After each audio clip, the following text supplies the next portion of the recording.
So this is the artificial teak deck that's been laid on top of the old teak, and it's been drilled to take the adhesives. But the old teak didn't look in too bad condition, so I wonder why it was placed on initially. I think the biggest problem is the teak gets damp, it hasn't been sealed properly, and the adhesive doesn't take.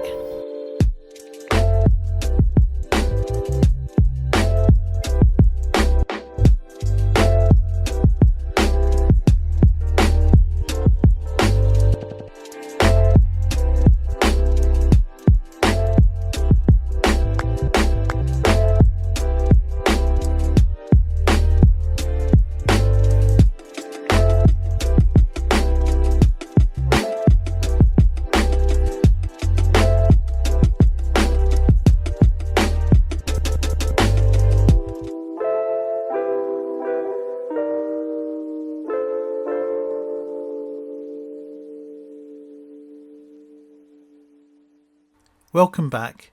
In this episode we're going to repair our synthetic teak on the bathing platform of our Sea Line S34. We're also going to share some interesting stories about our home port of Lowestoft, the most easterly haven in the United Kingdom.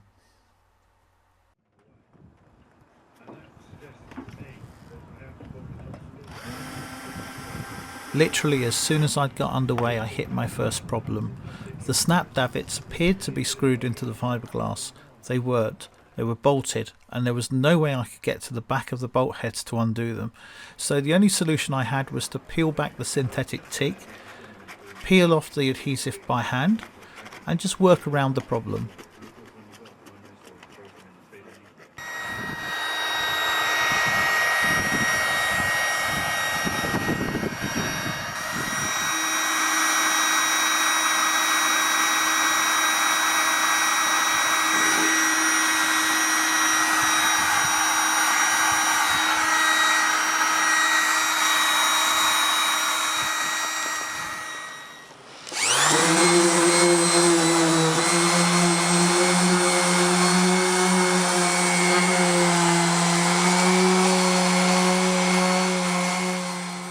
To my favourite job now, masking up. You know how much I hate masking up anything.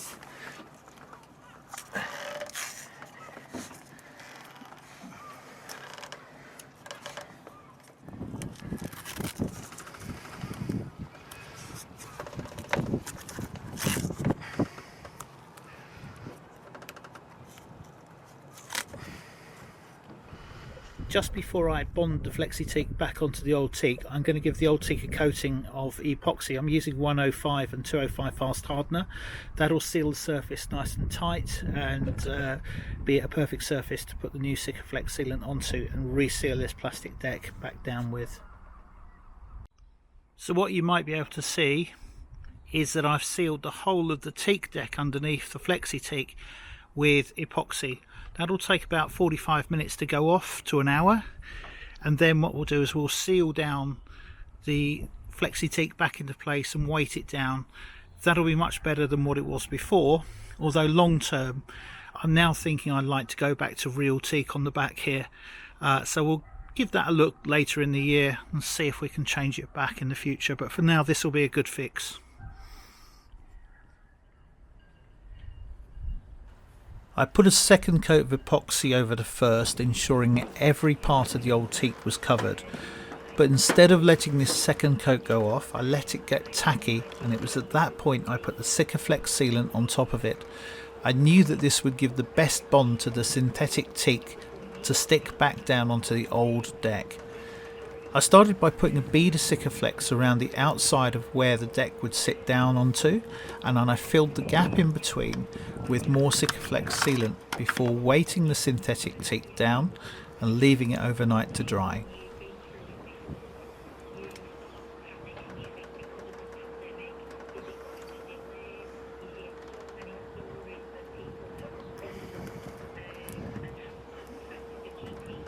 Okay, I've sealed this down now. I put some epoxy onto the old wood and put some Sikaflex sealer on there, and using everything I can to weight down the Flexi Teak, including, look, there's the beer, that's on there as well, that's got a job, and just using these plastic tubs full of water And then I think what I'm going to do is actually run a bead of Sikaflex around this edge here before I do anything else, and then just leave it.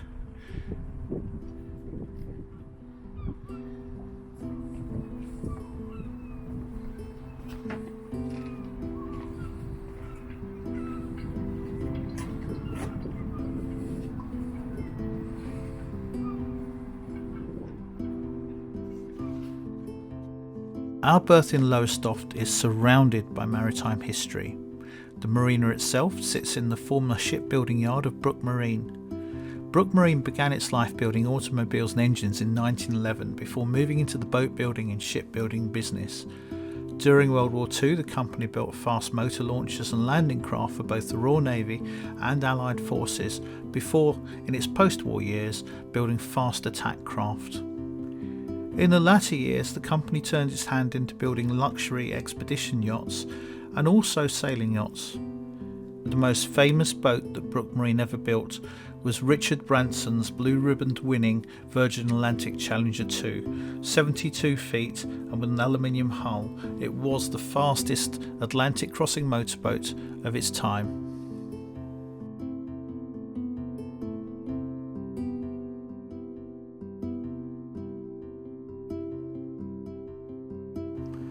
And then there are the skeletons of Lake Lothing, each identities forgotten and a story to tell, skeletons of the boats and ships that they once were, laid to rest, just there, always there.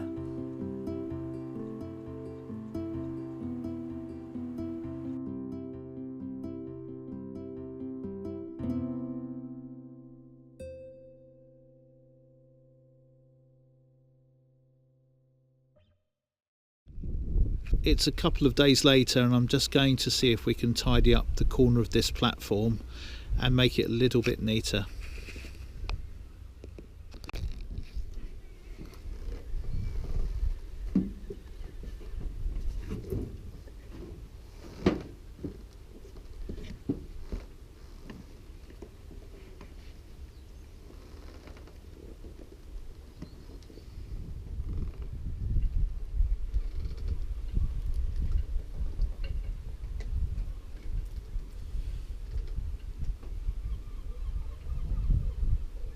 So an hour or so of work just to tidy up the synthetic teak and the sealant from the other day.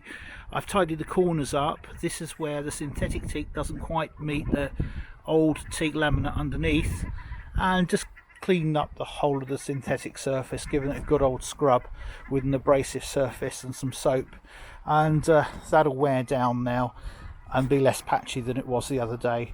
I think that's job done, and that will do us for the season. I'm not sure if I'm going to keep that moving forward, maybe go back to original teak, but that'll certainly do us for this year.